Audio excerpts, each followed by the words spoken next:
Bonjour à tous et bienvenue sur N comme nature. Alors là, je vais vous faire une petite présentation de mon matériel vite faite. Vous montrer un petit peu ce qu'il faut comme matériel de base pour commencer la photographie naturaliste dans sa globalité. Je vous envoie le générique et on voit ça.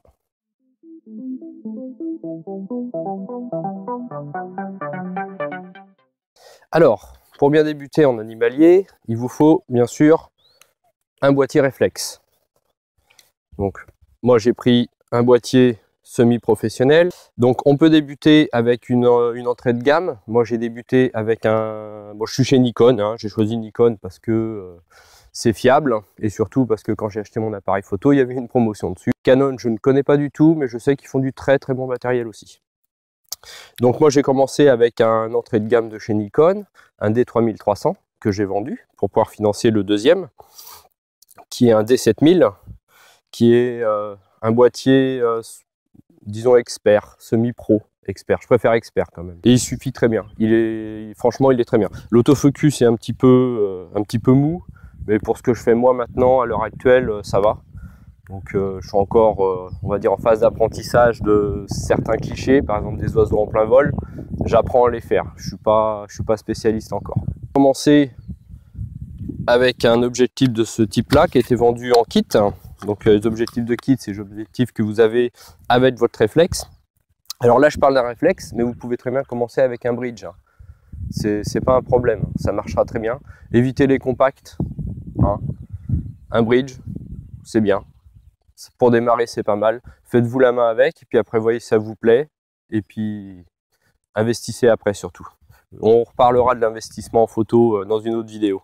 Vous verrez que il n'y a pas besoin d'avoir un gros portefeuille pour faire des photos. Donc ça, je reviens à mon objectif, c'est un 55-200. C'est un objectif zoom qui est de bonne taille, qui est correct, qui est léger, qui est pratique, qui a un bon autofocus. Il est stabilisé, mais moi j'enlève la stabilisation. Je n'aime pas trop. C'est un objectif qui me servait donc à faire toutes mes photos avant.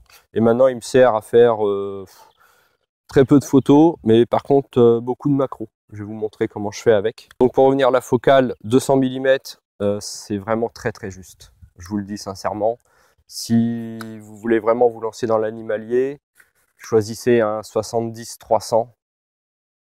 Je ne vais pas spécialement citer de marque, mais ceux qui n'ont pas trop les moyens, comme moi par exemple, un 70-300 de chez Sigma, vous allez le toucher à 120-150 € selon les sites. C'est pas excessif. Il n'a pas une très grande ouverture, mais par contre, pour débuter, c'est très bien. C'est franchement très bien. Pour se faire la main, c'est très bien. L'objectif qu'un pote m'a donné, c'est un 35 mm. Donc, c'est une focale fixe. Il ouvre à 1.8, c'est ce qui m'intéresse. C'est avec ça d'ailleurs que je filme les vidéos que vous allez voir sur cette chaîne. La plupart du temps, quand je me filme, c'est avec celui-là. Quand je fais du paysage, c'est avec celui-là. Alors, je ne l'ai pas emmené, je l'ai oublié. Tant pis. Pour faire du paysage, j'ai ce qu'on appelle une bonnette. Je vous la montrerai quand je ferai peut-être une vidéo sur le paysage. C'est une petite bonnette qui se visse dessus. Une lentille, c'est 2 lentilles en fait. Et puis ça ouvre vraiment un grand angle. Oui, il est très bien. C'est un Nikon, très bien. Ça coûte pas excessivement cher. On les a pour 150-200 € je crois, même pas. Et sinon, donc récemment acheté un 300 mm f4. Donc c'est le 300 mm, c'est vraiment le minimum. Donc ça c'est une focale fixe. Donc la différence avec celui-là, ça c'est un zoom.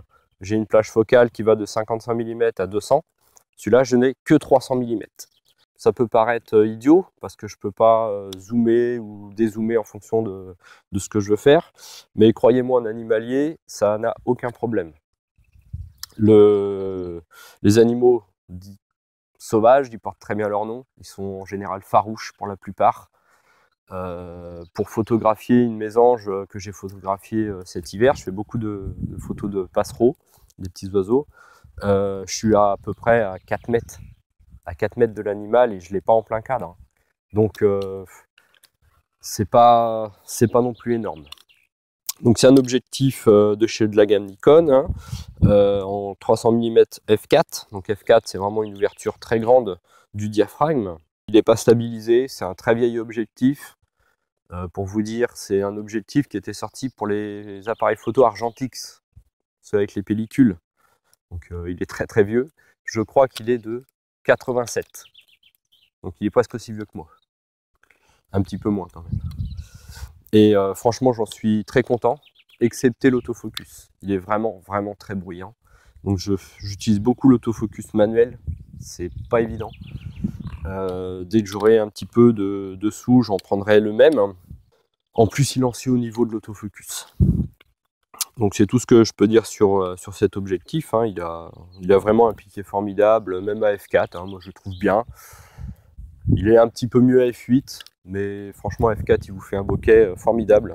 Il est très bien aussi pour la proxy photographie, donc c'est pas tout à fait de la macro ça. La macro, on va voir ce que c'est dans une autre vidéo, je parlerai de la macro et de la proxy. On fera un petit tuto là-dessus.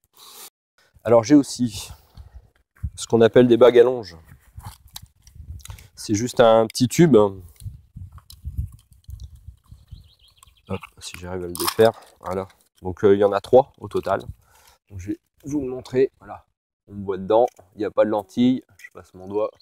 C'est juste un petit tube, une bague à longe. Ça sert à déporter un petit peu son objectif du capteur. Et c'est très utile pour faire de la macro.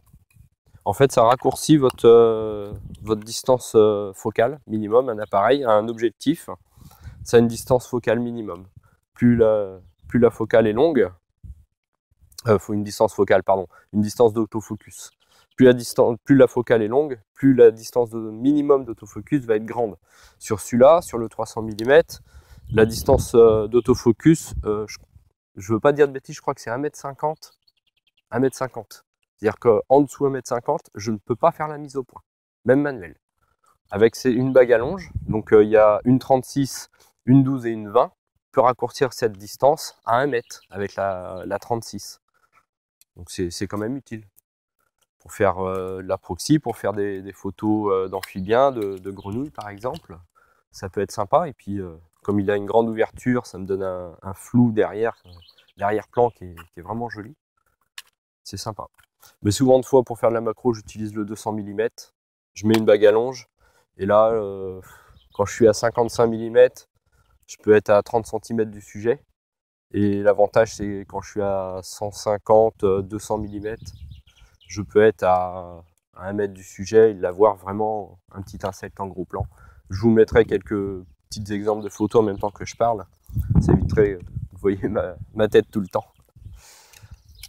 Donc voilà. Après, il vous faut un trépied. Bon, moi j'en ai 2. J'ai du Manfrotto. Hein. J'ai que du Manfrotto. C'est le fruit du hasard. Hein. Je suis pas du tout sponsorisé par Manfrotto. Donc c'est un trépied qui est très pratique. Il se plie. Vraiment, il est très petit. Quand il se déplie entièrement, il est aussi grand que moi. Par contre, vu l'épaisseur là, c'est pas très stable avec un 300 mm. Celui-là, j'utilise beaucoup pour filmer. J'utilise beaucoup pour mettre ma GoPro dessus quand je filme mes affûts, quand je filme un petit peu tout. J'utilise quand je veux faire du paysage, que du paysage, je l'emmène. Il est plus léger que mon autre qui est là. Hop, on va enlever ça pour vous montrer l'autre. Alors ça, c'est un vieux coucou. C'est un vieux Manfrotto qui est très robuste. Il a des grosses sections où il est un petit peu cassé. Il a vécu. J'ai changé la rotule pour une rotule plus petite, une rotule ball. J'avais une rotule 3D. Alors attendez, je vais le mettre là pour que vous voyez peut-être un petit peu mieux.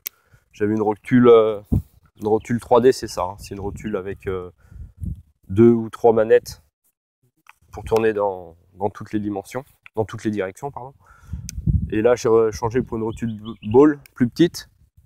C'est pas un bon investissement, je vous le dis sincèrement. J'aurais mieux fait d'attendre un petit peu plus et de me payer une bonne rotule ball plutôt que de mettre 50 € dans une rotule et puis avoir ce type de rotule.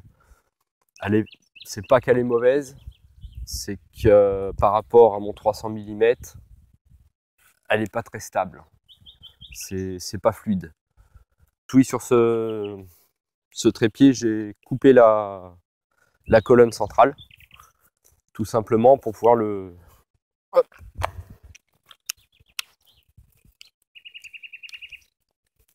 le coucher au sol. Comme ça, quand je fais mes affûts couchés, eh bien, j'ai pas la colonne centrale qui me gêne.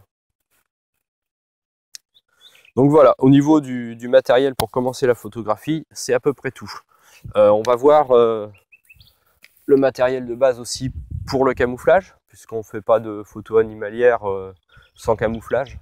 La macro, ça gêne pas, mais la photo animalière à proprement dit, c'est vraiment gênant. Donc je vais faire une petite pause, je vais préparer un peu le matériel et je vous montre ça tout de suite.